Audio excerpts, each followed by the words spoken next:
Bonsoir à toutes et à tous, je suis Natacha Ruiz, co-auteure du guide de la mode éco-responsable et fondatrice de Poesia. Et ce soir, je suis avec Aude Penouty et Mathilde Desazy, nos invités du jour pour le nouvel épisode du talk show Mode créatrice d'envie, comment devenir consommateur. Alors pour rappel, ce talk show a vu le jour à l'occasion de la sortie du guide de la mode éco-responsable, publié par Mango Édition et coécrit avec Alice Lehoux. Ce talk show a pour vocation de connecter les professionnels de l'industrie de la mode et du textile avec le grand public, pour qu'ensemble nous puissions échanger et co-créer l'industrie d'aujourd'hui et de demain pour qu'elle soit plus vertueuse. Alors le thème du jour, c'est la lingerie éco-chic. Et avant d'entrer dans le vif du sujet, je vous propose une petite introduction qui sera un cours historique finalement de l'histoire de la lingerie. Alors pour information, la lingerie en fait est apparue vaguement pendant l'Antiquité sous la forme d'un bandage qui formait une ceinture sous la poitrine pour la maintenir. On appelait ça une apodesme. La lingerie évolue peu entre l'Antiquité et la Renaissance, contrairement aux siècles qui suivront, le 19e siècle. Au début de la Renaissance, on voit l'apparition de l'ancêtre du corset, qui est la basquine, le basquine, et qui fait son apparition et qui va évoluer tout au long de cette période. Ils vont être de plus en plus étroits pour finalement prendre la forme d'un S pour souligner la rondeur des hanches et la sensualité des femmes. Au 19e siècle, le symbole de l'utilitaire reprend le dessus. Et durant cette période, on va dire que la lingerie devient un linge de corps qui a pour première vocation l'hygiène. C'est en 1889 que Hermine Nicadol libère la femme de son corset en inventant le soutien-gorge. La Première Guerre mondiale bouleverse à jamais le monde, mais aussi la lingerie, puisque les femmes, elles doivent bouger facilement pour aller travailler. Alors, excite les corsets, la lingerie trop étroite, les culottes deviennent plus courtes et moins bouffantes. Le XXe siècle, quant à lui, a été riche en évolution pour la lingerie. Les courants et les évolutions ont transformé cette industrie en profondeur. Dans les années 90, la lingerie connaît un grand tournant. Les dessous font leur entrée dans le monde de la mode et deviennent donc un code social à part entière. Alors c'est pour ça aussi qu'aujourd'hui, on va parler de lingerie, puisque ça fait partie intégrante de cette industrie de la mode. Et on va vous emmener dans les coulisses de l'univers de la lingerie et de ce nouveau mouvement de lingerie non toxique dont on va parler avec justement nos deux entrepreneurs qui sont là ce soir et qui sont expertes de la lingerie éco-responsable. Alors bonsoir, donc j'ai Aude Penouty d'un côté. Bonsoir. Bonsoir Aude. Alors tu es fondatrice d'Antada Textile, qui est un bureau de conseil en transition des marques de mode, expert en sourcing matière, donc en approvisionnement matière et industriel, que tu as créé en 2014 en Asie du Sud-Est et qui est aujourd'hui présent en France. Oui, c'est voilà. ça. Alors toi, tu es styliste lingerie de métier. Exactement. Entrepreneur dans la mode par passion. Et tu as notamment travaillé au sein d'usines avec un fabricant italien de mailles haut de gamme et des fabricants pour des marques de lingerie internationales. Et tu as aussi créé ta propre marque de lingerie. Exactement. Je travaille depuis une quinzaine d'années. Je suis styliste, comme tu l'as dit, lingerie de métier. Et en fait, mon activité aujourd'hui, c'est cultural broker. Je vais expliquer un petit peu ce que c'est après. Mais c'est en fait, j'ai exercé une douzaine d'années à l'étranger, aux États-Unis, en Italie et au Vietnam, et dans des postes différents de la fabrication. Et à un moment donné, j'ai créé ma propre marque de lingerie éco-conçue en soie. Ça, c'était en Asie du Sud-Est. Et en même temps, j'avais créé donc, le bureau de conseil Antada qui a pour pôle d'activité 3 parties. J'étudie de la tendance et l'analyse de marché sur le comportement des marchés de la lingerie. Je fais du sourcing de matières premières et de possibilités de fabrication pour les marques. Je fais du design produit.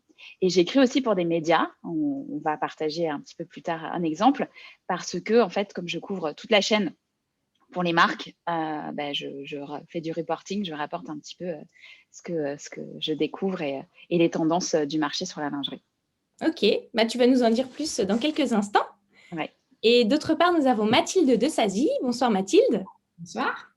Donc toi, tu es cofondatrice de la marque de lingerie Oli, que tu as créée en 2016 avec ton amie Clémentine Girard. Donc toutes les deux, vous vous êtes rencontrées à l'époque, quand vous étiez encore étudiante à l'ESCP. Et vous avez commencé à travailler sur une marque de lingerie de vos rêves, éco-responsable, lors d'un cours d'entrepreneuriat à Berlin en 2015. Et donc, Oli a vu le jour. Et donc, en quelques mots, c'est la lingerie parfaite puisqu'elle est à la fois confortable, féminine et éco-responsable. Et on va voir plus précisément en quoi elle est éco-responsable dans quelques instants. Et pour rappel, tu as aussi d'ailleurs participé, contribué au guide de la mode éco-responsable en apportant ta contribution. Alors, avant d'aller plus loin dans le talk show, je vous invite, n'hésitez pas à poser vos questions Pour tous ceux qui sont déjà là, bonsoir, et on répondra à la fin. Alors, pour commencer, Aude, je te propose de nous Oui. expliquer plus en détail ce que tu as commencé à nous dire, ton parcours, et en quoi consiste justement ton travail au sein d'Entada Textile. Alors, Entada Textile, c'est donc un bureau de conseil. Donc, je suis là pour accompagner les autres. Et les autres, ce sont des marques, des usines, éventuellement des bureaux de tendance et des salons, par exemple. Et donc, je les accompagne en tant que styliste, je les accompagne dans la création la plupart du temps des marques, ou alors je peux faire vraiment de la recherche pure et dure de matières premières. Et c'est ce que je fais par exemple pour certains groupes de luxe. Donc, je travaille sur des axes différents. Maintenant, j'ai une spécialité lingerie. Et mon métier préféré, c'est de créer du lien. Donc, c'est pour ça que j'aime travailler avec des entreprises qui se montent.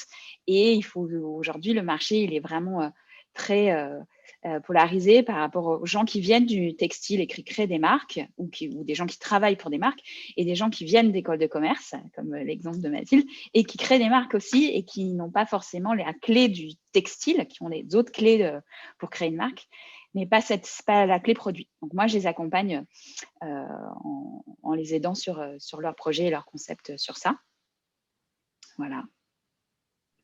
Ok, merci de nous avoir expliqué concrètement ce que tu faisais. Et toi, Mathilde, est-ce que tu peux nous présenter Oli, la naissance de la marque et le développement jusqu'à aujourd'hui? Bien sûr. Donc, Oli, comme tu l'as dit, c'est une marque que j'ai créée pendant mes études avec une de mes amies. On ne s'était jamais rêvé particulièrement entrepreneur. C'est un peu arrivé par hasard. Le mot est peut-être fort, mais ça n'a jamais été un projet de vie. Mais ce qui est sûr, c'est que Clémentine et moi, on aime beaucoup la mode. On est toutes les deux sensibles à l'écologie. On a des familles assez écolos. Et à Berlin, donc sur notre année d'échange en 2015, alors qu'on a cherché un peu à s'habiller plus responsable, on avait du temps, on avait envie, on a fait un peu des recherches. Et pour le prêt-à-porter, si on avait un peu de talent pour faire des recherches Google et un budget qui n'était pas forcément un budget étudiant, en tout cas, on pouvait trouver des choses sympas pour s'habiller éthique de la tête aux pieds, et alors surtout les pieds d'ailleurs, il y avait beaucoup de baskets. Et par contre, la lingerie qui nous semblait un peu la pièce par laquelle commencer, nous semblait peut-être prioritaire d'avoir une culotte en coton bio avant d'avoir un jean en coton bio, sans parler de baskets recyclées. En fait, c'était super difficile à trouver sur le marché français. Il y avait vraiment très peu de marques. C'était souvent des designs, c'était vraiment des basiques, en fait, des choses très simples. Et à la faveur d'un cours d'entrepreneuriat où il fallait développer un projet, mais qui n'avait pas vocation à se concrétiser, c'était un faux projet, si je puis dire. Clémentine et moi, Projet virtuel. oui, enfin, voilà, on faisait semblant, si je puis dire. Et nous, donc, on a fait semblant de réfléchir à une marque de lingerie qui serait à la fois féminine et éco-responsable. Et en fait, ça nous a tellement passionnés qu'on a eu envie de lancer cette marque pour de bon. Voilà, alors qu'on avait quand même pas d'expérience dans le domaine des idées, mais bon, voilà. C'était un peu l'aventure, mais on l'a fait. Donc, sur notre dernière année d'études, on s'est lancé avec une campagne de crowdfunding sur Ulule. Donc, c'était un financement participatif. On avait 4 modèles de culottes en coton bio, avec un coton qui est teint avec des teintures Ecotex. On avait trouvé un atelier partenaire en Hongrie qui pouvait fabriquer les culottes, avec lequel on travaille toujours. Et la campagne devait servir d'une part à tester le projet, voir s'il y avait d'autres personnes que nous qui étions intéressées par nos culottes, et également tout simplement à récolter des fonds pour la première production, parce que voilà, on était étudiante, c'était quand même un certain budget. Et la campagne a super bien marché. On a atteint l'objectif en une semaine, on a fait plus du double à terme, et c'est comme ça qu'a commencé l'aventure Oli. Donc on a reçu notre premier stock avec nos 4 culottes. Ensuite, on a créé d'autres culottes. Après, on a commencé à faire des soutiens-gorge assortis.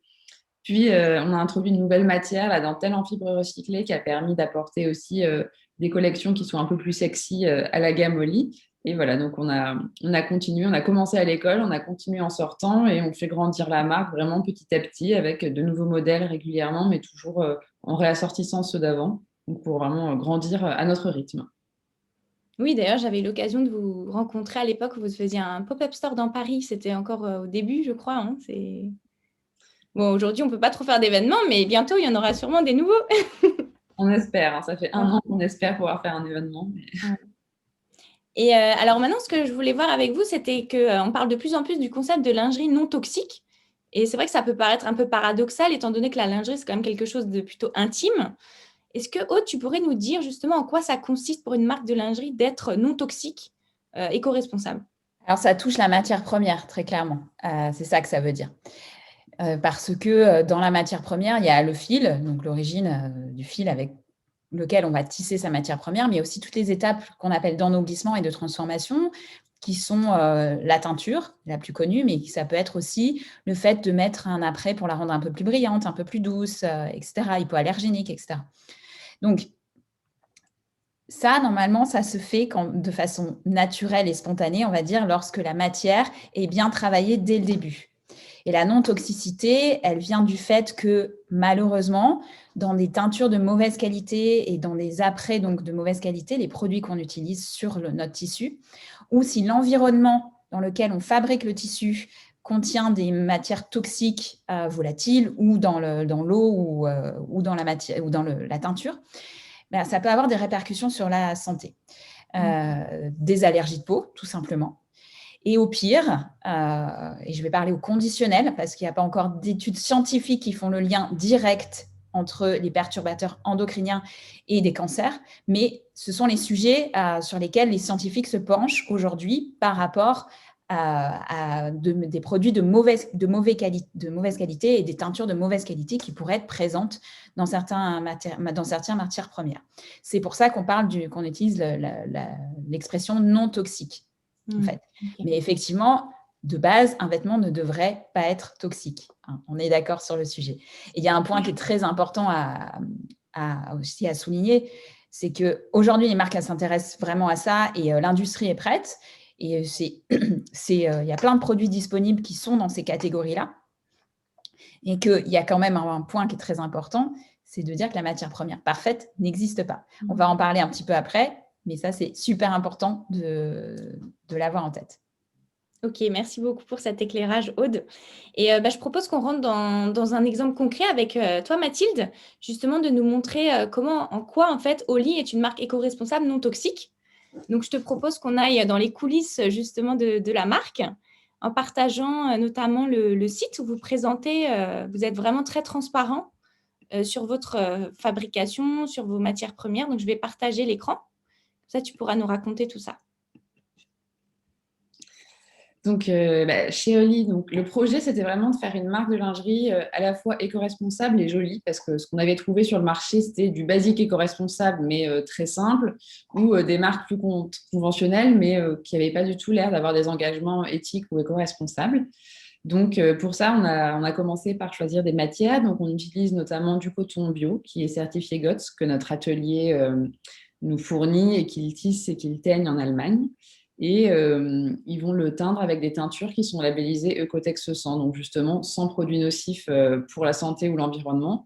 Ça semble une évidence, surtout pour des culottes. C'est vrai que ce n'est pas forcément le cas. Greenpeace avait testé des vêtements achetés dans des grands magasins très variés en 2012. Ils avaient trouvé des traces de perturbateurs endocriniens dans les 3/4 des vêtements testés. Alors des petites traces, mais enfin, je trouve ça quand même un peu inquiétant. C'est sûr. Pour les dentelles, donc on utilise la dentelle en fibre recyclée. Donc, qu'est-ce que ça veut dire? C'est pas des chutes de dentelle qui sont retissées, c'est des déchets issus de l'industrie textile, de la production, où le fournisseur, le fabricant, a trouvé un procédé mécanique pour pouvoir détricoter les fils et retisser un nouveau fil avec. Et c'est à partir de ce fil que la dentelle en fibre recyclée est réalisée. Donc, ça veut dire qu'elle a un impact en fait en consommation d'énergie, en consommation d'eau, en consommation aussi d'énergie fossile qui est bien moindre par rapport à une dentelle qui ne serait pas en fibre recyclée. Et en plus, elles sont très douces. On fait attention au toucher des matières qu'on utilise.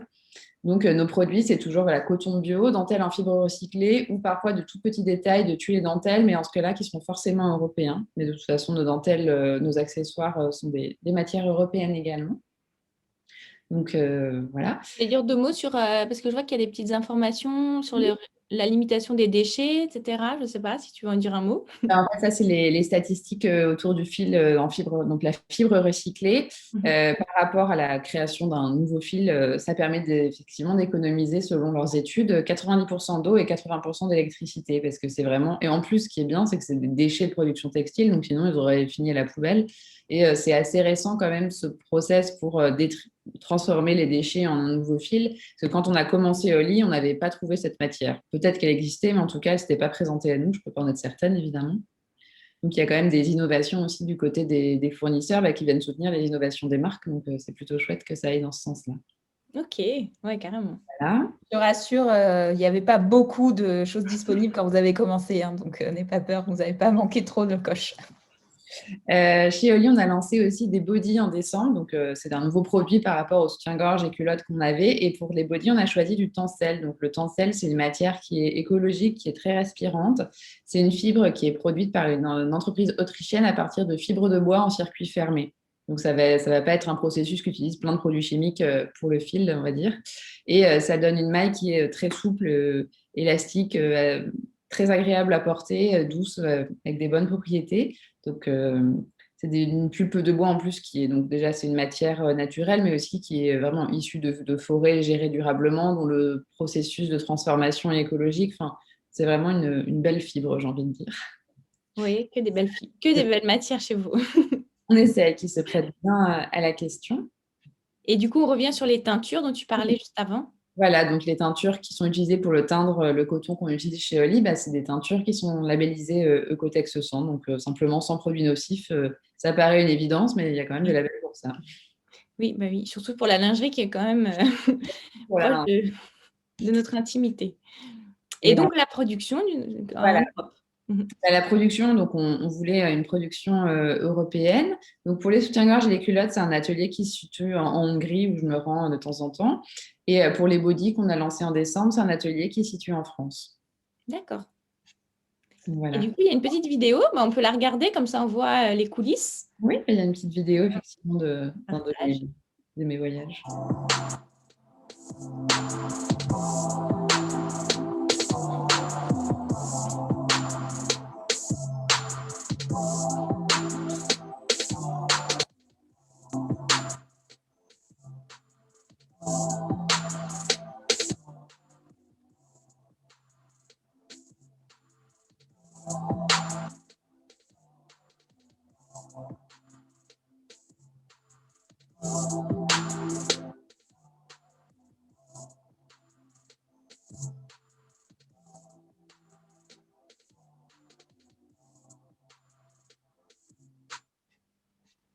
Bon, super, c'était intéressant de découvrir l'atelier. Donc ça, c'est l'atelier en Hongrie, c'est ça? C'est l'atelier en Hongrie, oui. J'étais venue pour la production des premiers soutiens-gorge et notamment faire un peu de contrôle qualité, voir que tout est bien. C'est bien de regarder au début de la production que tout est bien dans les clous sur les mesures plutôt qu'à la fin, même si on le fait aussi à la fin, si j'ai l'occasion d'y aller. On voit que c'est un travail très minutieux. Tu vas d'ailleurs nous expliquer ça dans pas très longtemps, la complexité finalement aussi d'un produit de lingerie. Et alors, vous ne faites pas de soldes aussi. Ça, c'est un point important pour vous? En fait, les soldes, en lingerie, il y a très peu de saisonnalité. On a besoin de soutien-gorge et de culottes toute l'année. C'est rien à voir avec un fabricant de chaussures qui vend des bottes en hiver, des sandales en été. Ou dans ce cas-là, les soldes, c'est, je pense, franchement nécessaire. Mais sur la lingerie, il y a très peu de saisonnalité. Et il faut quand même savoir le fait que de devoir faire des soldes déstockés, c'est qu'on a probablement trop de stock. Et si on calcule ces prix en fait en disant à partir de janvier, je vais solder à moins 50%, 40% de ma production, en fait, on est obligé, c'est comme ça en tout cas que ça se pratique, d'avoir un prix plus élevé le reste de l'année, parce que le calcul du prix se fait sur des prix différents pour avoir un prix moyen. Je ne sais pas si c'est tout à fait clair. Oui, c'est ça. Mais nous, on a choisi de ne pas faire de solde. Donc, on garde nos stocks jusqu'à ce que ça soit écoulé, sauf vraiment cas exceptionnel. Et tant que c'est possible, en tout cas, on conserve nos produits et ça nous permet d'avoir un prix qui est stable toute l'année et qui est vraiment calculé les produits sont calculés pour être vendus donc à un prix juste. Évidemment, si on se lance dans des produits qui sont plus saisonniers, là, on se posera la question de faire des soldes, mais c'est vrai que pour les sous-vêtements, c'est aussi une chance. Et ça permet également d'y aller petit à petit, de faire des produits intemporels qui ne vont pas se démoder, de construire une collection permanente qui a du sens et qui s'enrichit année après année tant que les modèles plaisent aux clientes, en fait. Exactement. C'est ça aussi l'éco-responsabilité, justement. Voilà. Ah, du coup, tu parlais du prix, justement. Tu veux un petit peu parler de ça ou comme j'ai vu, tu mettais en détail? C'est que les calculs des prix, ça dépend de à quel prix on vend les produits. Et si on prévoit toujours de faire des soldes saisonniers, en fait, en début de saison, le produit va être plus cher parce qu'en fin de saison, il va être soldé. Oui. Donc, nous, on a choisi de se construire en collection permanente, sans solde, sauf cas exceptionnel. Donc, c'est Ça Voilà, permet... donc tu disais, par exemple, la culotte vendue hors solde, elle est à 40 €, en solde, elle est à 20 € et vous êtes à 32 pour avoir toujours le même prix, en fait. Là, voilà, nous, Par on est... exemple, voilà, ça c'est un exemple. exactement ce principe-là. Ok. Et vous allez même jusqu'au colis. Donc, c'est vraiment toute la chaîne, on peut dire que vous êtes éco-responsable. C'est vrai qu'on essaye de faire de notre mieux et aussi de toujours s'améliorer parce qu'il y a toujours des points d'amélioration possibles. Côté logistique, du coup, on travaille avec un logisticien qui est situé à Paris qui s'appelle Marguerite et qui emploie des préparateurs de commandes en réinsertion professionnelle, donc des personnes qui ont été éloignées de l'emploi pendant quelques temps et qui sont formées au métier d'assistant polyvalent et qui vont, entre autres, préparer les commandes au lit. Elles sont expédiées dans des packagings qui sont à la fois recyclés et recyclables. Et donc, par la poste, en général, en lettres ou en colissimo. Donc, c'est une livraison neutre en carbone. Donc, on fait attention aux petits détails. Par exemple, aussi sur les shootings, on retouchera pas le corps de nos mannequins. On va essentiellement circuler en train. Enfin, voilà, on essaye de vraiment faire de notre mieux, même dans des petits détails qui ne se voient pas forcément directement dans le produit. C'est ça, mais c'est les détails qui font la différence aussi. Merci beaucoup, en tout cas, de nous avoir montré les coulisses. Donc, ça permet peut-être à des personnes qui n'avaient pas encore autant d'informations sur l'univers de la lingerie de voir comment fonctionne une marque de lingerie éco-responsable. Et je te propose, Aude, de nous dire qu'est-ce que tu aurais comme autre critère pour définir une marque éco-responsable, selon toi, en plus de tout ce qu'on a déjà vu, sachant qu'il y a déjà pas mal. Ouais, c'est super parce que là, on a un exemple illustré de l'écosystémie dans laquelle les marques qui se disent et qui souhaitent devenir durables doivent être ancrées, en fait, à la fois dans l'écologie, le social, la distribution et la redistribution. Donc là, on voit bien tous ces points-là avec l'exemple Oli et ce que tu viens de partager, c'est super. Et en plus, Mathilde finit sur un point très important en parlant des shootings et du fait que dans leur marque, elles ne souhaitent pas retoucher les photos, c'est la représentativité, comment la cible finale est représentée. Et ça se fait à travers le body positivisme et l'inclusivité. Parce que faire tout ça, mais s'adresser et montrer qu'un seul type de corps de femme, c'est aussi parfois un peu limitant. Et l'éco-responsabilité, la durabilité, et on va dire le côté social et le côté engagement, il se traduit aussi à travers à qui on s'adresse et comment on s'adresse aux gens, surtout dans la lingerie qui touche à l'intime du corps, mais aussi à l'intime un petit peu de la représentation psychologique de qui on est en fait. Se sentir bien dans ses baskets, c'est se sentir bien dans ses sous-vêtements en fait. Exactement. Et d'ailleurs, tu as écrit un article à ce sujet. On peut le partager si tu veux nous en dire un mot. Allez. Effectivement, je collabore souvent avec un magazine qui est très engagé, qui s'appelle The Good Goods et qui fait des portraits de marque de temps en temps. Et en l'occurrence, là, on avait décidé de traiter la lingerie à travers le prisme de la responsabilité autour du corps et comment on le met en valeur, comment on en parle en tant que marque. Donc, je cite des exemples de marques qui sont la plupart du temps des marques digitales, parce que ce sont ces marques-là qui sont vraiment à la pointe de ce qui se passe sur leur marché. Alors, par exemple, Lille, c'est une marque du groupe Rouge-Gorge qui est destinée aux adolescentes qui ont des formes très tôt et qui ne trouvent pas dans d'autres marques des produits qui pourraient leur correspondre, à la fois en termes de technicité, de forme, de matière, etc., mais aussi qui les représentent en tant que jeunes femmes qui accèdent à peine à leur sexualisation, en fait. Parce que souvent, quand on a une poitrine importante, on doit aller chez des marques qui, elles, sont très orientées séduction, corsetterie, etc. Et ça peut poser problème à certaines clientes et ça adresse des vrais malaises parfois chez des adolescentes. Donc ça, c'est une marque, par exemple, qui a décidé de prendre ce problème à bras-le-corps. Voilà. Après, si tu descends, on va avoir d'autres marques. Pareil, pour les adolescentes, ça, c'est une marque de maillot de bain qui est assez sympa parce qu'elle a pensé dans son design comment s'adresser à des ados en faisant des coupes qui soient à la fois sportives et un peu sexy, mais pas trop dénudées, bien adaptées à leur corps qui évolue aussi. Donc, c'est aussi ça, penser l'engagement dans une marque responsable. Et ensuite, c'est encore une marque française, Minastorm, pareil, elle utilise des matériaux qui sont donc non toxiques, ou issus du circulaire. Aucune photo n'est retouchée. Elle fait en sorte que les tailles soient bien représentées parce que ça aussi, ça peut être un problème. Très clairement, l'inclusivité, il y a beaucoup de marques s'y mettent. Parfois, elle manque un petit peu de sincérité et dans les magasins, il n'y a pas les tailles. Et il faut absolument aller sur les sites internet. Donc, c'est un petit peu bancal quand c'est traité comme ça. En l'occurrence, ces marques, ce n'est pas le cas. Elles s'investissent jusqu'au bout. Et si tu descends, il y en a… Ah, ça, c'est une super marque parce que l'inclusivité et le body positivisme et la représentation, c'est à travers les types de morphologie, les types de couleurs de peau et les âges. Et il y a beaucoup de femmes qui, au-dessus de 50 ans, se disent non représentées. Elles se trouvent pas représentées. Et cette marque vient de sortir sa dernière saison et elle utilise l'image d'un mannequin qui commence à être connu dans l'univers de la lingerie, qui s'appelle Caroline Ida et qui, en plus d'avoir une personnalité hyper solaire et de dégager vraiment quelque chose, elle porte les produits à merveille. Et cette marque a adapté ses designs en travaillant les bretelles un petit peu autrement, en travaillant le fait de couvrir le corps différemment. Donc, elle travaille ce système-là, l'inclusivité et le body positivisme, dans son modèle, dans son vêtement, sa lingerie. Et on a fini sur cet article-là. Et tu voulais montrer le prochain aussi?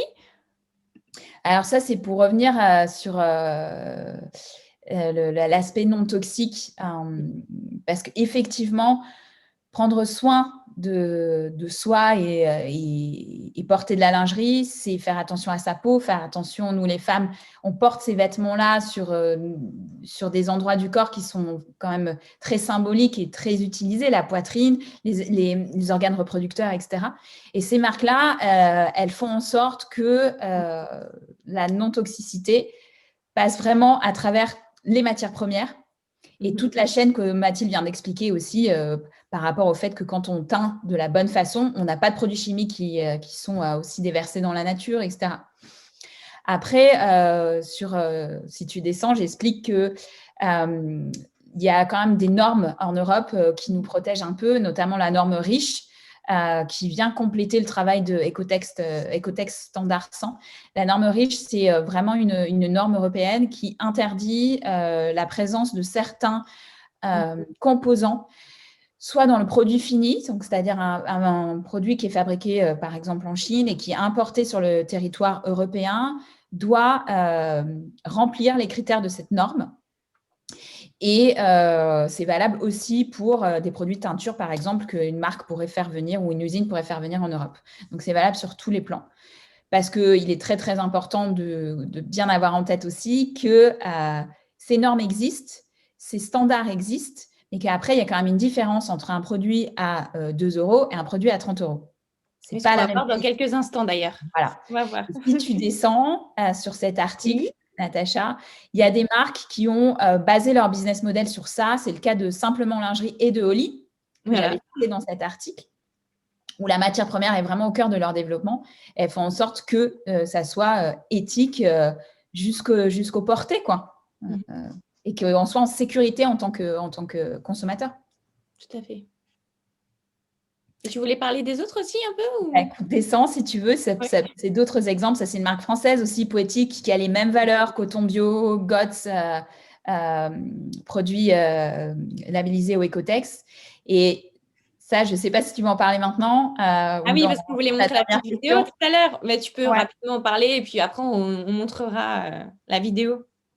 The Very Good Breast, c'est une marque australienne qui a poussé le développement produit jusqu'à utiliser un matériau qui est biodégradable en quelques semaines, à l'exception des accessoires, donc c'est-à-dire les anneaux métalliques, les crochets et les élastiques, puisque ça, il y a des éléments qui font que ce n'est pas biodégradable. Mais encore une fois, tous les éléments métalliques peuvent être dans des métaux qui sont non allergènes et qui sont plus respectueux en fait dans les alliages. Donc ça, pareil, c'est le travail des marques de chercher ce genre d'alternatives et ces solutions. Ok, super intéressant en tout cas. On découvre vraiment des concepts hyper engagés. Donc ça, c'est encourageant pour ceux qui cherchent de la lingerie éco-responsable. Il y a quand même pas mal de choses qui se développent. Donc c'est super, un peu pour tous les goûts. Et là, justement, je voulais rebondir sur ce que tu disais par rapport à la différence entre une marque à 2 €, une marque à 30 €. On va parler justement d'Holly. Qu'est-ce qui différencie justement une marque comme vous qui propose une culotte, tu disais, à 32 €, d'une marque de lingerie conventionnelle bas de gamme qu'on va peut-être retrouver dans une chaîne et où la culotte sera peut-être à 8 €? Qu'est-ce qui va vous démarquer, justement? Ce qui va nous démarquer principalement et ce qui va faire la différence de prix, ça va être notamment les lieux de production des matières et du produit fini. Parce que c'est vrai que le coût du travail est absolument pas le même entre la France, l'Europe et l'Asie. Donc, sur une culotte voilà, qu'on peut acheter 8 € dans un magasin, c'est quasiment sûr qu'elle va être faite dans un pays d'Asie, dans une usine où probablement les salaires seront très faibles et les conditions de travail pas forcément optimales. Et pareil, avec des matières asiatiques de faible qualité. On ne peut pas avoir une matière bio certifiée et une confection en Europe avec un prix très bas. Parfois, il y a juste une combinaison des deux, une matière certifiée et une confection en Asie. Mais c'est vrai que le lieu de production des matières et du produit joue énormément sur le prix final. Et il y a également l'attention qui va être portée au produit. Pour avoir un produit avec une meilleure qualité, un meilleur fitting, en général, ça implique aussi des coûts pour la marque et ça se répercute sur le coût du produit. Parce que c'est vrai qu'on va avoir l'impression que c'est un produit assez simple parce que c'est petit, un soutien-gorge ou une culotte, mais en fait, c'est assez complexe. Et alors, je ne parle même pas des soutiens-gorge à armature, ce n'est pas notre spécialité, mais c'est des pièces qui sont composées de dizaines de pièces, qui sont vraiment très compliquées sur un plan technique. D'ailleurs, je te propose qu'on puisse regarder le petit schéma que tu nous as préparé, pour montrer les différentes étapes du processus de fabrication d'un produit au lit jusqu'à la vente. Donc, sur un nouveau produit au lit, une forme qu'on n'a jamais faite, je ne parle pas de juste une déclinaison couleur. En général, c'est cool à peu près 1 an entre on se dit on a envie de se faire ce produit et ce produit arrive sur notre e-shop. C'est quand même des process qui sont assez longs.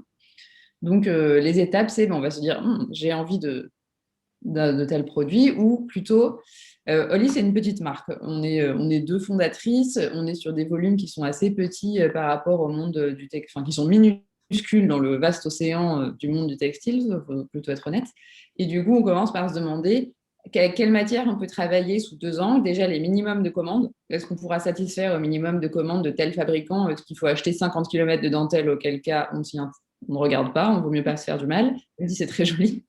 Et aussi, est-ce que c'est une matière éco-responsable? Donc, est-ce que c'est du coton bio, de la dentelle en fibre recyclée? Et avec ce double critère, on se prive probablement de 90% des fournisseurs existants, mais on s'en sort quand même, je vous rassure. Donc, à partir de consigne matière, on a notre petit classeur avec tous nos échantillons. Et là, on fait un travail avec une styliste qui travaille avec nous. Et on se dit, avec cette dentelle, je la verrais bien dans telle couleur pour faire telle forme. Et voilà, une fois qu'on a les matières disponibles, on va commencer à faire des moodboards, des dessins à partir d'une idée générale pour affiner, avoir plusieurs propositions, par exemple de tel soutien-gorge avec telle matière. Une fois qu'on a réussi à se mettre d'accord, donc on fait une fiche technique, donc un dessin très précis avec le nom de toutes les matières qui vont composer le produit, des petites flèches qui expliquent comment il est conçu, un tableau de mesure avec la déclinaison des mesures du produit par taille. Et ça, on envoie à notre atelier qui va nous réaliser un premier prototype avec les matières qu'on a aussi envoyées pour le prototypage. On l'essaye, on fait des modifs sur la fiche technique. Il nous envoie un deuxième. Sur la frise, dans un monde merveilleux, on fait 2 premiers prototypes et ensuite on fait ce qu'on appelle un size set, c'est-à-dire qu'on va recevoir le produit dans toutes les tailles. Dans les faits, en général, il y a plutôt plus de premiers prototypes, voire de size set. C'est souvent quand même assez long. Tous les prototypes sont réalisés à la main par une styliste modéliste sur place. Donc, c'est vraiment des pièces qui sont cousues main qu'elle nous envoie. Donc, en plus, ça prend du temps parce qu'on envoie une fiche technique, ils nous envoient un produit, on fait des essayages, on envoie des corrections et ainsi de suite. Ça prend souvent plusieurs mois s'il y a pas mal de corrections. Le size set, en général, on le promène un peu partout parmi nos familles et amis pour essayer de faire essayer un maximum de taille et de morphologie possible. Parce qu'on peut avoir la même taille et des morphologies très différentes. Donc, on est les premières essayeuses de nos produits, mais on essaye aussi de les faire essayer à un maximum de personnes. Une fois que le size set, on dit c'est bon, il est conforme, il fit bien, on est satisfaite, on donne le feu vert pour la production, qui en général a lieu du coup 2-3 mois plus tard. Il faut quand même bien anticiper ces sorties de produits. C'est pour ça que je suis contente de ne pas avoir de collection saisonnière avec des sandales et des bottes parce que c'est encore plus compliqué. Du coup, on reçoit la production 2-3 mois plus tard. Là, on prend toutes nos mètres rubans, on va chez le logisticien, donc chez Marguerite, et on va compter, checker, contrôler, regarder les produits pour essayer de voir si ils sont conformes aux mesures annoncées. Parce que dans l'atelier, il y a une centaine de couturières qui font les produits à la main. La découpe du tissu est aussi faite à la main, donc il y a quand même il y a des petites marges d'erreur et parfois, il peut y avoir un produit à défaut, ça peut arriver. Et après, on prépare le lancement du produit, notamment le shooting photo. Parfois, on le fait en amont, surtout en fonction de la météo. Parce que c'est vrai que faire des shootings en janvier, c'est plus difficile que faire des shootings en août. Quand si on a des prototypes, on fait des photos sur prototype, ce qui a parfois occasionné des shootings un peu mouvementés quand les prototypes n'étaient pas à la bonne taille pour notre petite mannequin Louise, par exemple. Et on a dû on rembourrait le devant pour que ça tienne bien sur les fesses. Enfin, bon, on s'améliore, mais parfois ça a été un peu aventureux, mais pour pouvoir faire les photos quand on pouvait les faire, quand Louise était sur place. Voilà.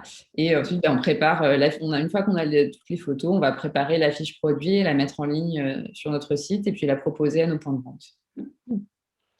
Ok, on voit qu'il y a quand même pas mal d'étapes. Donc, c'est vrai que j'étais moi-même surprise de voir à quel point c'était long parce qu'on se dit, c'est bon, là, on a notre idée, on sait ce qu'on veut faire. Et puis après, le temps que ça arrive, finalement, c'est 9-10 mois plus tard. Et puis toute la production, comme tu disais, le fait que ce soit très délicat, les détails, c'est plus complexe limite que de faire un t-shirt, quoi. Donc, je pense vraiment, voilà. je suis sûre que c'est plus complexe que de faire un t-shirt. Le prix final aussi qui est plus élevé quand on fait de la très bonne qualité, quoi. Oui, et puis aussi, comment dire, les prix sont beaucoup comptés sur le nombre de coutures. Donc, une culotte toute basique, toute simple, ça coûtera moins cher. Mais une culotte avec des coupes, même si on a l'impression que c'est pas grand-chose, mais voilà, un petit insert de dentelle sur les hanches, des choses comme ça. C'est des coutures en plus et des découpes en plus, donc ça fait assez rapidement monter le prix de production. Donc, c'est vraiment aussi dans le détail de la coupe. Ok, merci de nous avoir partagé ce schéma. Et toi, Aude, qu'est-ce que tu pourrais rajouter par rapport à ce qu'on vient de dire, ce qui différencie justement une marque comme Oli et les marques conventionnelles? Déjà, spécifique sur un soutien-gorge, il peut y avoir jusqu'à 80 composants. Donc, c'est énorme. Et comme Mathilde vient de l'expliquer, chaque étape représente une étape d'assemblage, de couture. Donc, ça fait partie du prix. Ensuite, comment dire ? Les marques, si tu veux, on ne peut pas dire qu'un produit équivaut à un autre produit tant qu'on ne sait pas comment il a été fait. Donc, un produit à 2 € n'équivaudra jamais à un produit à 30 €. Ce n'est pas possible. Pour plein d'autres raisons que le lieu de fabrication, c'est les minimums de tissus qu'on achète, c'est le fait qu'on produise vraiment ce dont on a besoin et pas plus que ça. Donc, il ne faut pas se leurrer, un produit de fast fashion n'est pas la même qualité qu'un produit d'une marque autre. Okay. Et une culotte à 32 €, c'est tout à fait honorable comme prix. Voilà, qu'est-ce qui peut différencier les deux types de marchés, tu veux dire? Ouais. Je ne vous entends plus. Est-ce que vous m'entendez ? C'est ça, excuse-moi, c'est moi, j'avais coupé le micro. Bon. Oui, c'est ça. Qu'est-ce qui différencie encore d'autres éléments qu'on a pu voir? Qu'est-ce que tu dirais d'autre? Alors après, dans la façon dont on fait les choses, il y a le levier de volume. Quand on a un gros groupe, on peut acheter plus de ce qu'on appelle des slots de production. Donc, forcément, on arrive à diminuer les prix. Alors que quand on s'engage à ne concevoir et à ne produire que ce dont on a besoin et non pas inonder le marché, aussi, on fait en fonction de ce qui est disponible comme matière première et chez son fabricant. Donc, je comprends très bien que Mathilde dise qu'elle soit contente de ne pas faire un produit saisonnier parce que même si c'est déjà long dans la conception, mais en plus, si tu dépends d'une saison, c'est compliqué. Qu'est-ce qui différencie d'autres? Là, on a fait un peu le tour. Voilà, il faut bien avoir en tête que la valeur des choses, quoi, c'est par rapport au produit, à la façon dont on le fabrique et à l'intention qu'on y met derrière. Même si aujourd'hui, beaucoup de marques conventionnelles s'engagent aussi à travers des choix différents d'approvisionnement et de matière. Et dans tous les groupes quasiment de lingerie, on trouve des produits recyclés, des produits avec du coton bio, etc. Mais c'est le volume, en fait. C'est la stratégie de volume qui fait qu'on est plus ou moins engagé. Parce que si on continue à produire des millions et qu'on ne réfléchit pas à la réduction, ça va finir par… déjà, ça pose des problèmes logistiques d'empreinte carbone, de transport, etc. Mais en plus, on voit bien qu'on est en train de gérer du circulaire et tout ce genre de choses. Donc, on a trop de produits. D'où consommer moins, mais mieux. Et du coup, payer un peu plus cher, mais moins de production, quoi. Ouais, et puis faire en sorte de regarder ce qu'on achète, avoir conscience de ce qu'on achète. Encore une fois, une culotte à 2 €, je vous donne un exemple tout bête de technique, mais sa couture va être très, très serrée. Et donc, au lavage, ça va s'abîmer plus vite qu'une couture d'une culotte qui aura été faite avec plus d'attention sur la technicité, comment elle est faite en termes de modélisme et de couture après d'assemblage. Exact. Merci du coup d'avoir permis de voir plus clair sur la différence justement entre les culottes pas chères et les culottes, on va dire, déjà de meilleure qualité et éco-responsables. Et là, je vous propose de nous parler des impacts, Aude, notamment de la lingerie qui n'est pas éco-responsable, notamment sur le plan social, environnemental et sanitaire. On en a déjà un petit peu parlé, mais si tu veux peut-être encore approfondir ces aspects-là pour nous encourager à toujours plus consommer des marques éco-responsables.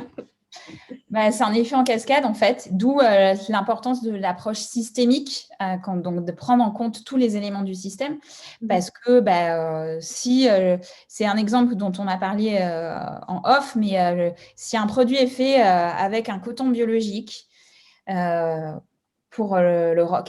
fabriqué en Europe, donc son coton va venir de Chine ou d'Inde, qui sont les 2 plus grands producteurs de coton biologique.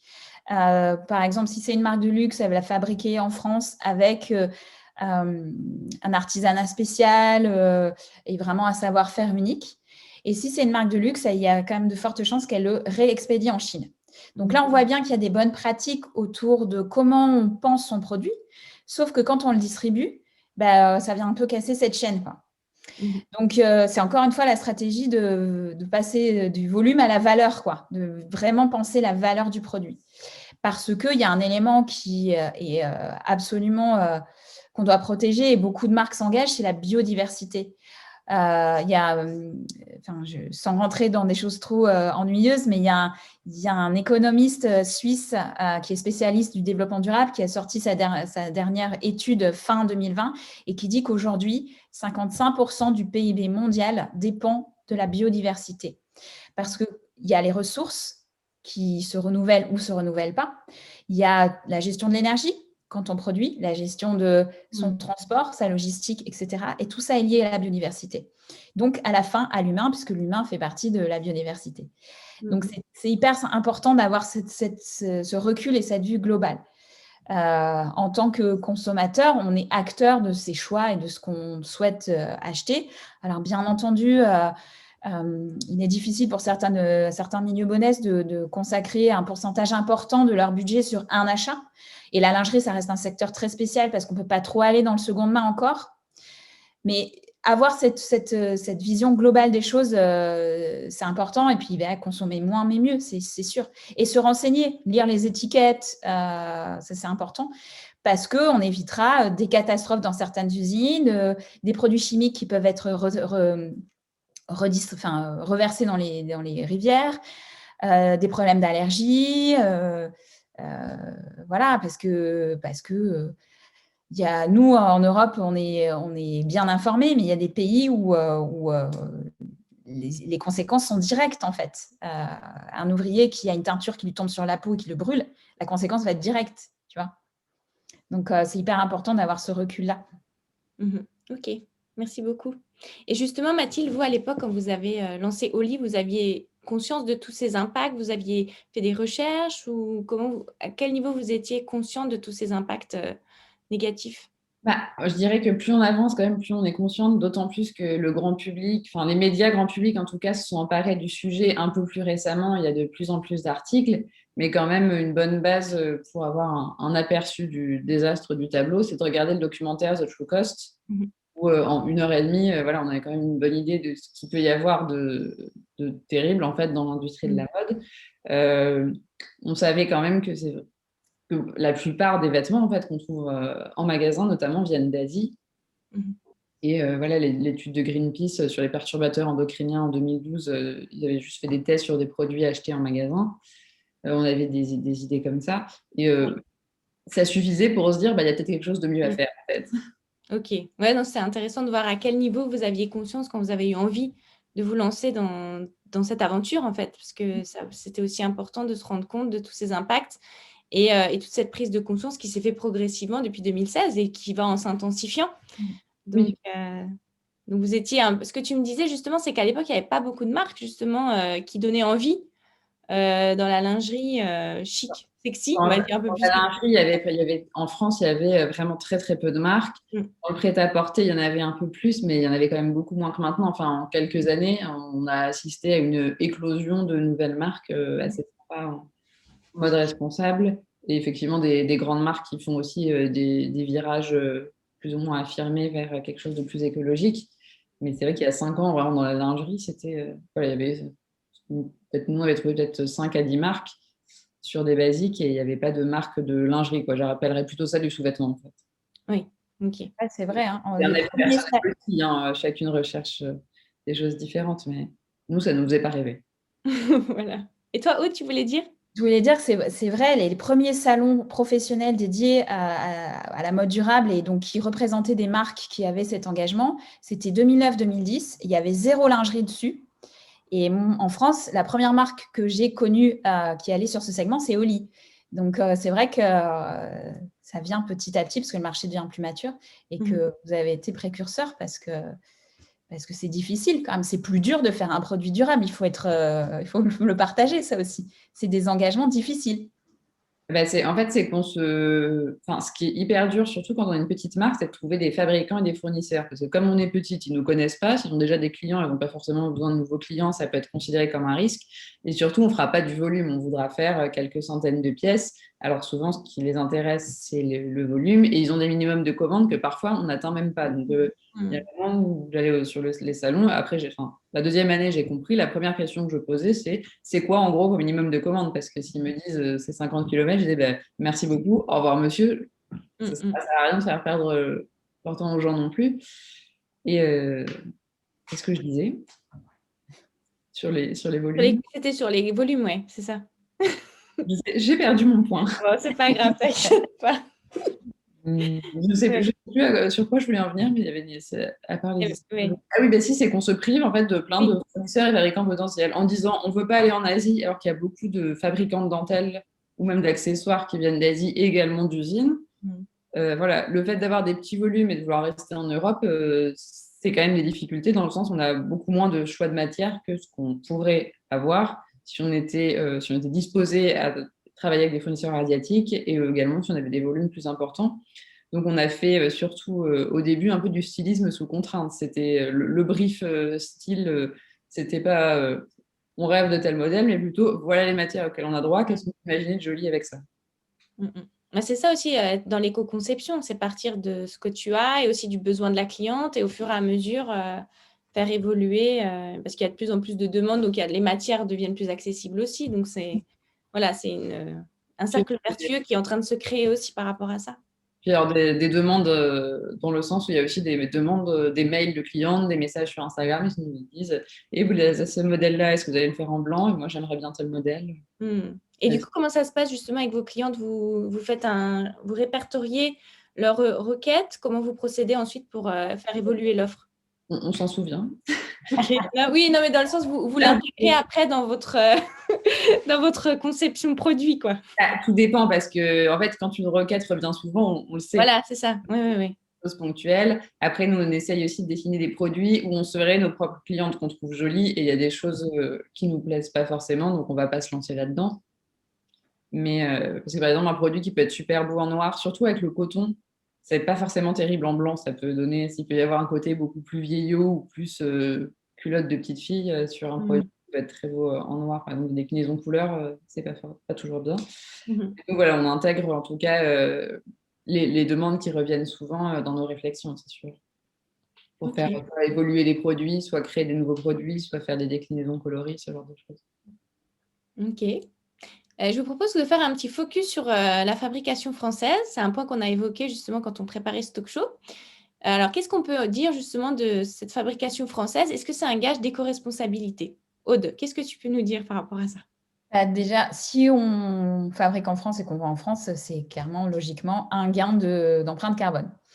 Après, le deuxième point, il est social, c'est-à-dire que bien qu'il existe d'autres pays avec des cadres de loi qui soient bien faits, la France a des conditions sociales de travail qui sont quand même établis et qui garantissent l'accès à des cotisations chômage, à du soin, etc.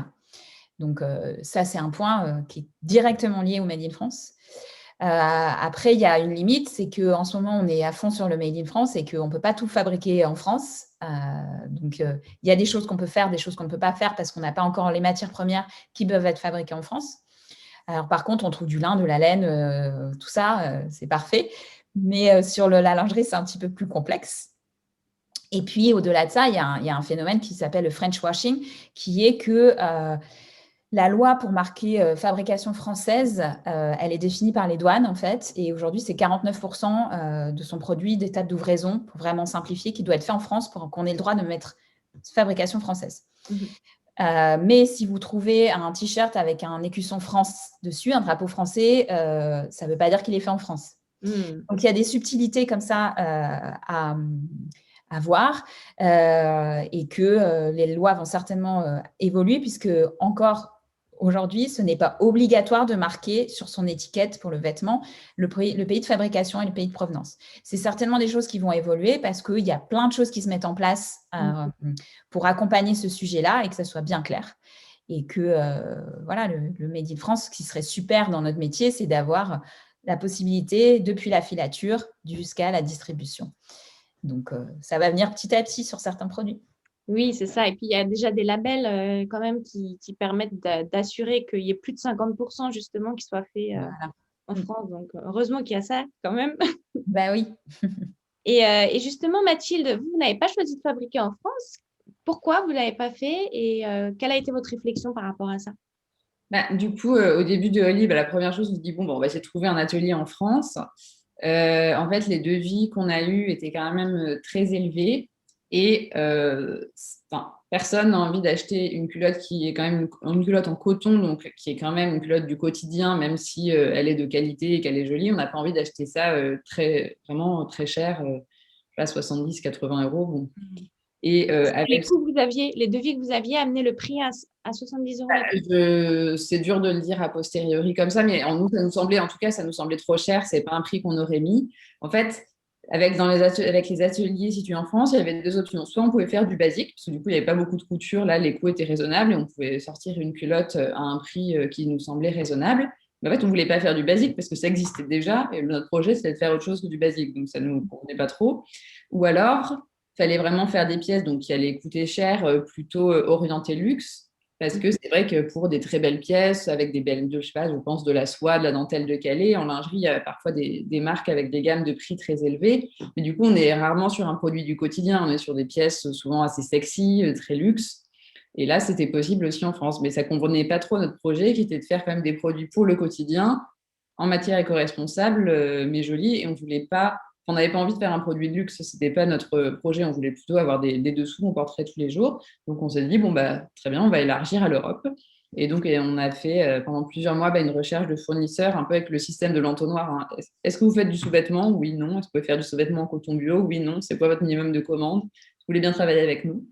Et on a fini par trouver ce partenaire en Hongrie qui est spécialisé dans le sous-vêtement, donc en plus qui nous apporte vraiment un soutien technique pour la production, pour la création des produits.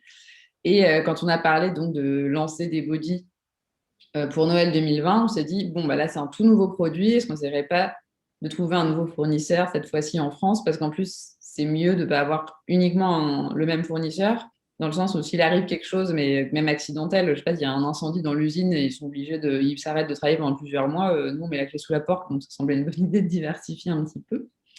Et donc là, on a choisi un atelier français pour nos 2 bodys en tencel. Et je pense qu'on va continuer dans cette optique de faire certains produits en France, certains produits dans des pays d'Europe et aussi qui permettent de fixer des gammes de prix qui nous semblent, parce que chacun à son échelle, hein, c'est très subjectif, mais qui nous semblent raisonnables. Et c'est vrai que pour du basique, on pense qu'on pourra en faire en France. Pour des produits un peu sophistiqués, mais pas non plus orientés luxe, ça ne nous semblait pas possible. En tout cas, ça ne nous semblait pas souhaitable. Et donc, vous, ça a été la Hongrie qui vous a semblé le pays avec un savoir-faire, une qualité et des conditions de travail? Oui, parce qu'on avait eu aussi des pistes au Portugal, notamment, où il y a pas mal d'ateliers. Mais c'est vrai que la Hongrie n'est pas connue pour être, à ma connaissance, il y a quand même pas mal de marques qui fabriquent au Maghreb, au Portugal, parfois en Italie, mais j'ai jamais entendu que la Hongrie est un grand pays de lingerie. Et finalement, Oui, c'est là où on a trouvé notre partenaire principal. ok. Moi, c'est intéressant votre cheminement en tout cas. Alors, on arrive bientôt à la fin de ce talk show. Et pour bientôt conclure, une des dernières questions que je voulais voir avec vous, c'était le futur de la lingerie, justement. Alors, qu'est-ce que vous voyez, vous, comme perspective? Mathilde, si tu veux nous parler un petit peu par rapport à ton expérience, qu'est-ce que tu vois, toi, comme ouverture sur le futur de la lingerie? Pour moi, il y a quand même deux grands axes. Il y a d'une part le fait que la lingerie éco-responsable sorte un peu de sa niche pour être accessible plus au grand public, avec des produits éco-sourcés, fabriqués en Europe, mais qui ne se trouvent pas seulement dans des petites marques comme Oli, mais peut-être plus dans des grandes boutiques, dans des chaînes, dans des supermarchés. Je pense que ça va arriver probablement assez vite. Et aussi, il y a un grand chantier qui concerne la filière lingerie dans son ensemble, c'est le recyclage textile, parce qu'on en parle beaucoup. On dit qu'on peut recycler toutes les fibres, voilà, mettre ses vêtements dans les bornes du relais, toutes ces choses-là. Mais sur la lingerie, c'est quand même assez problématique parce que c'est des toutes petites pièces et en plus qui sont toujours composées de plusieurs fibres, plusieurs matières. C'est un t-shirt, il peut être 100% coton. Du coup, là, on retrouve une fibre 100% coton, c'est beaucoup plus simple. Sur la lingerie, on va avoir forcément au moins de l'élastique plus une matière élastique. Du coup, on aura souvent une composition mixte. Quoique, pas toujours, nous, notre coton, c'est du 100% coton. Mais donc, il faut enlever les élastiques pour récupérer un tout petit bout de coton avec lequel il n'y a même pas de quoi faire un mouchoir de poche. Enfin, c'est des quantités de matière qui sont très petites. Et pour l'instant, il n'y a pas de filière de recyclage qui soit très adaptée à la lingerie ou que ce soit intéressant de les recycler au vu de la quantité de tissu et puis du mix de matières. C'est vrai que sur un soutien-gorge armature où il y aura plein de pièces, plein de matières différentes, c'est assez compliqué. Donc ça, voilà, j'espère qu'il y a des choses qui vont se mettre en place, mais c'est vrai que ça concerne la lingerie dans son ensemble et sûrement pas qu'en France, donc c'est vraiment un gros chantier. Ok. Mais d'ailleurs, tu voulais nous partager une petite anecdote d'une histoire qui s'est passée avec une de vos culottes qui s'est compostée, si on peut dire ça comme ça. Tu veux nous raconter? Attends. Alors, donc, moi, je viens de Dordogne et il y a 2 ans, il y a eu un projet assez original pour sensibiliser les viticulteurs du Bergeracois à la réduction de l'utilisation des pesticides. Et ils enterraient donc des sous-vêtements dans les vignes et on les ressortait 2 mois plus tard pour voir ce qui s'était passé.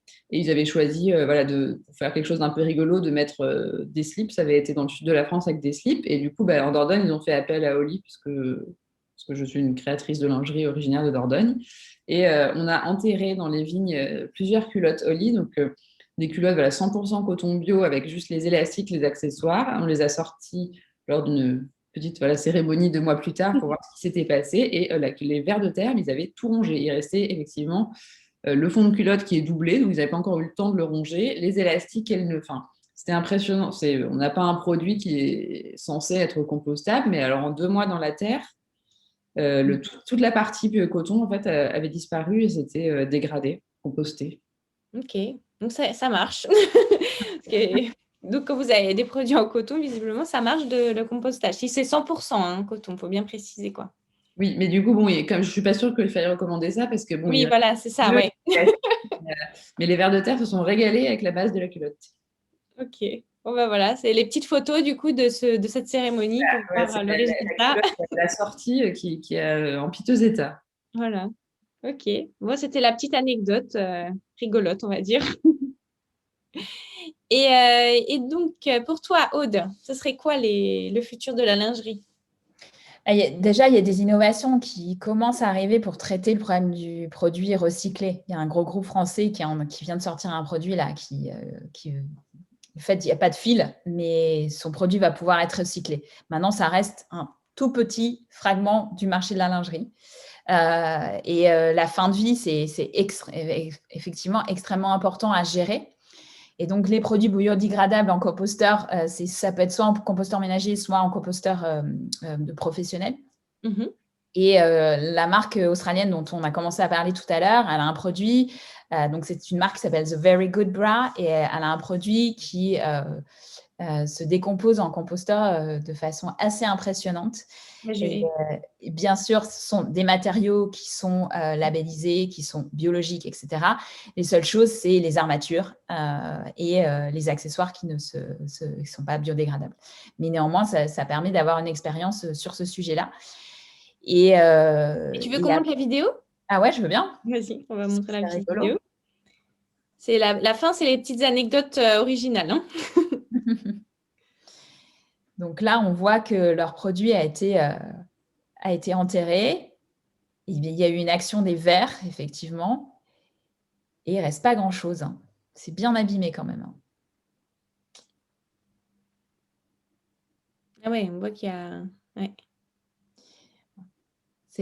Alors là, il le met dans les commentaires. Donc du 21 avril. Ouais, c'est en 5 semaines.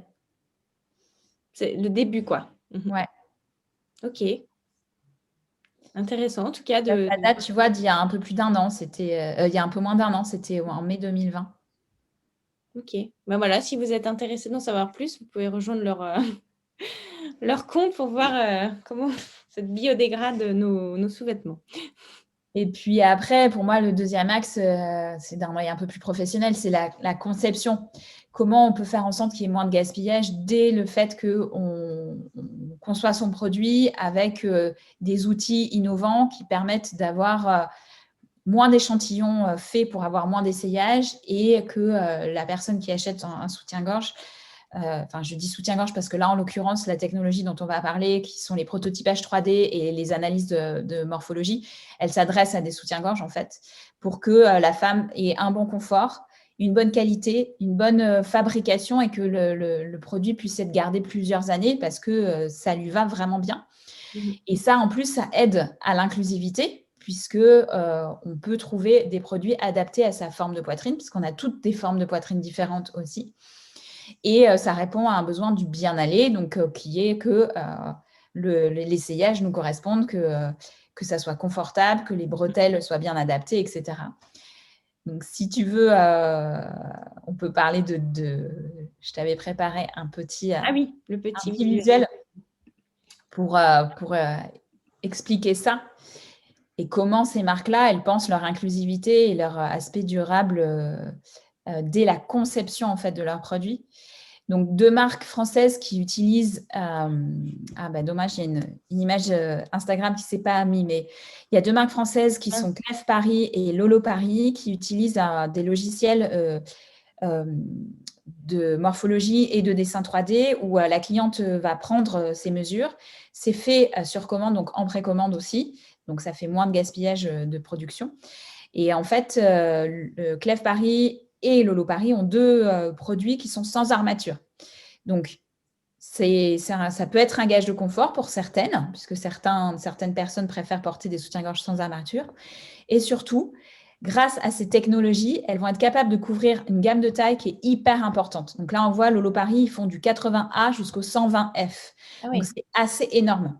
Sachant que dans un soutien-gorge, quand on a une poitrine importante, ce qui est important et ce qui va aider au soutien, c'est le dos, les bretelles et ce qu'on appelle la basque, donc qui se trouve sous le sein, qui va faire que ça, fait avec une bonne doublure et bien conçu en termes de modélisme, va apporter un maintien nécessaire pour le dos notamment. Après, il y a d'autres marques qui vraiment prennent le pas de l'aspect positif du corps. Il y a une marque anglaise qui est fondée par une Française qui s'appelle The Under Argument, qui utilise des matériaux vertueux et qui fait travailler des ateliers à Madagascar dans lequel ils ont pu créer une école grâce, si tu veux, à la redistribution et à la contribution des marques qui produisent. Et The Under Argument, elle a un aspect super sur les castings. Elle a créé un truc qui s'appelle anti-casting, c'est-à-dire qu'elle demande à sa communauté de leur envoyer des lettres qui correspondent à l'ambiance de la collection. Donc, avec ces gens-là, elle partage des mots-clés, des moodboards, etc. Et ces femmes écrivent des lettres. Et ensuite, la créatrice, sans avoir vu de photo de la personne, choisit les messages les plus touchants qui correspondent le plus à à ce qu'elle a voulu délivrer comme message dans sa collection.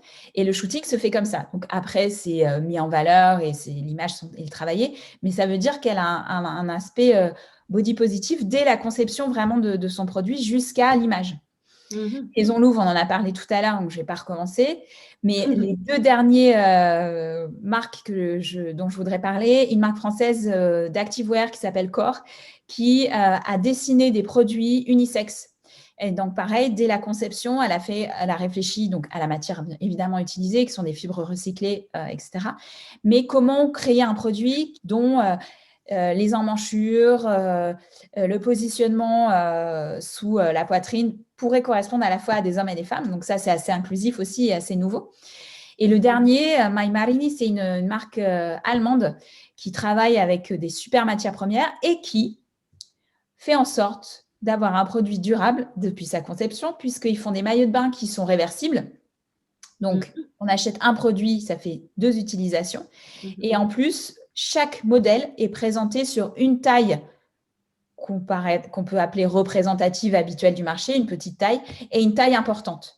Donc, quand on va sur leur page de produits, en fait, on a toujours 2 types de représentations, ce qui fait que quand on est client, on peut se projeter dans son achat, ce qui est assez important aussi. Voilà. Ok, merci pour le partage de toutes ces marques et ces innovations. Avec plaisir. C'est très intéressant. Et du coup, on va arriver à la fin là. Donc, si vous voulez nous poser vos questions, on va y répondre dans quelques instants. J'ai déjà vu qu'il y avait une question, donc on va regarder ça dans quelques minutes. Et je vous propose, pour conclure, de nous parler un petit peu des prochaines étapes de vos projets. Donc, si Mathilde, tu veux commencer pour Oli, c'est quoi vos next steps?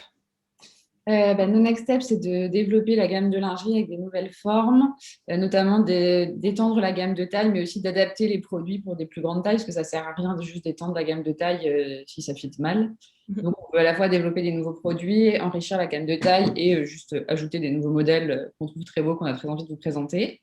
Et ensuite, ça serait d'élargir la gamme de produits, faire des nouveaux types de produits, continuer à développer les bodys, mais également créer du maillot de bain et du pyjama, dont j'espère que les 2 pourront arriver avant la fin de l'année 2021, donc assez bientôt. On n'est jamais trop sûr, parce que le petit retard de production, c'est quand même une constante, mais on espère vraiment. Ok. Et pour toi, Aude?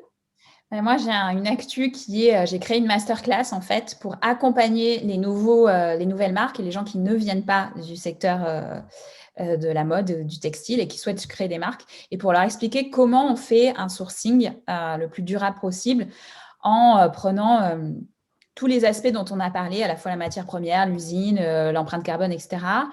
Et j'explique aussi comment on s'adresse à un fournisseur, comment on se prépare pour essayer de passer au mieux les étapes dont Mathilde parlait tout à l'heure, qui sont qu'on arrive chez un fournisseur et qu'on a du mal parce qu'on ne va pas atteindre les minimums, etc., etc. Et puis, pour arriver à faire tout ça aussi, je me suis associée à une application. Alors ça, c'est hors masterclass, mais il se trouve que mon service de Entada Textile, je travaille avec Vigie, qui est une application sur la transparence et qui va faire les audits pour vérifier que la production et que les aspects RSE soient bien respectés et qu'ils puissent être correctement et de façon appropriée et claire transmis au public en fait aussi. Voilà, donc la masterclass pour accompagner au plus près les marques qui se lancent. Voilà, s'il y a des créateurs qui nous regardent, des entrepreneurs, voilà, n'hésitez pas si vous Je fais voulez du mentoring aussi, puisque parfois, ce n'est pas assez. Donc, on me contacte et j'accompagne de façon individuelle aussi les gens qui se lancent éventuellement. D'accord, ok. Et pour conclure, et les marques existantes, parce que… Oui. Je vous propose aussi de découvrir, vous pouvez trouver la marque Oli. Tu peux nous dire juste combien vous avez à peu près de points de vente, Mathilde? On a à peu près 25 points de vente, donc la plupart sont en France. Il y en a plusieurs à Paris, mais il y en a aussi dans plusieurs grandes villes de France. Et on est aussi quelques boutiques à l'étranger, donc notamment Belgique, Suisse, Royaume-Uni. Et un petit peu également, on a une boutique Réunion, Nouvelle-Calédonie et une à Dubaï. Ok, c'est cool. Vous avez quand même pas mal de… Ça se développe au fur et à mesure. Ah oui, c'est super. Partie aussi des choses qui s'agrandissent, c'est le réseau de points de vente et ça nous fait plaisir parce que c'est vrai que c'est pas mal pour essayer la lingerie en boutique. Oui, c'est plus pratique, c'est sûr. Ok, voilà, si jamais ça vous intéresse, vous pourrez découvrir sur leur site oli-du6lingerie.com. Voilà. Alors, je vous propose de regarder les questions. Alors, je retrouve ma page. Alors, on a une question de Laurine, alors qui nous écrit: Il y a eu de belles innovations dans la lingerie, culottes menstruelles, lingerie de maternité et post-accouchement, lingerie pour les femmes ayant eu le cancer du sein, etc. Sans pour autant que la provenance écologique des tissus soit avérée. Peut-on espérer que dans quelques années, la fusion de ces initiatives avec l'éco-responsabilité avec un prix raisonnable pour les consommateurs, est-ce même possible? Qu'est-ce que vous diriez? Bah oui, c'est possible, mais c'est un engagement d'une marque et un engagement de coûts supplémentaires aussi. Donc, c'est tout à fait possible avec les critères dont on a parlé. Après, c'est aussi avoir conscience en tant que consommateur que ce genre de produits vont coûter plus cher aujourd'hui à fabriquer. Maintenant, le marché va dans cette direction. Donc, au fur et à mesure, les prix vont s'équilibrer. Mais c'est surtout d'avoir conscience qu'on a peut-être perdu un petit peu la valeur d'un produit et que, je le répète, un sous-vêtement à 2 €, ce ne sera pas un sous-vêtement de qualité. Il faut bien en avoir conscience. Après, les exemples qui sont cités dans la question sont très différents parce que concrètement, un soutien-gorge post-mastectomie demande des qualités, une technique d'élaboration qui sont plus difficiles qu'une culotte menstruelle. Donc, tout n'égale pas tout. Pour info, il y a Decathlon qui vient de sortir un soutien-gorge post-mastectomie à un prix raisonnable. Maintenant, effectivement, tous les aspects de la chaîne, pour qu'ils soient respectés, ça implique un coût, ça implique aussi des disponibilités et des possibilités de production dans les usines. Donc, tout ça est en train d'évoluer parce que le rapport à la fast fashion évolue. Enfin, c'est tout un ensemble sur le marché qui engendre ce changement. Ok. Merci pour ta réponse. Aude, tu voulais faire une remarque, Mathilde? C'est que, alors, sur les culottes menstruelles, moi, je trouve qu'il y a quand même déjà des marques qui font des choses jolies, pas particulièrement chères, en coton bio, même fabriquées en France. Je trouve qu'il y a déjà ce qu'il faut sur le marché. Il y a la marque Jo, JHO, notamment, ils ont une culotte menstruelle en coton bio made in France qui est à 28 €, donc qui est vraiment dans la gamme de prix d'autres marques. On a quand même des belles marques, je pense à Marguerite, Réjeanne, Moods. Il y en a il y en de a plus en certains. plus qui se positionnent. Moi, j'en avais trouvé aussi une marque à 30 € la culotte, il me semble, menstruelle. Voilà, on va dire entre 30, c'est vers 30-40 €, mais il y en a quand même plusieurs qui sont en coton bio, il y en a qui sont en coton bio made in France. Donc, c'est peut-être juste une histoire de volume pour que les prix baissent, mais il y a quand même pas mal d'initiatives sur la culotte menstruelle. Sur les autres sujets, peut-être moins, effectivement. Oui. C'est technique. Ok. Bon, merci beaucoup d'avoir pu répondre à cette question. Merci d'avoir été là, en tout cas, pour suivre ce talk show. Voilà, donc je vous propose, pour ceux qui verront ce talk show en replay, si vous êtes intéressés d'en savoir plus sur la marque Oli, vous pouvez aller sur oli-lingerie.com. Et concernant le bureau d'Aude, c'est fr.antadatextile.com. Voilà. Et sinon, je vous invite à retrouver le guide de la mode éco-responsable, toujours disponible sur le site de la FNAC ou le site de la Place des Libraires et sur notre site modeécoresponsable.com pour en savoir plus. Voilà, donc ce talk show sera en replay sur notre chaîne Poesia Channel et je vous donne rendez-vous le 4 mars pour le prochain épisode. Merci beaucoup en tout cas Mathilde et Aude d'avoir été là. Merci à toi. D'avoir éclairé sur les coulisses de cette industrie complexe quand même. Oui. Et je vous remercie aussi à tous ceux qui nous ont suivis et qui nous suivront par la suite. Merci beaucoup. Merci beaucoup. Bonne soirée. Bonne soirée.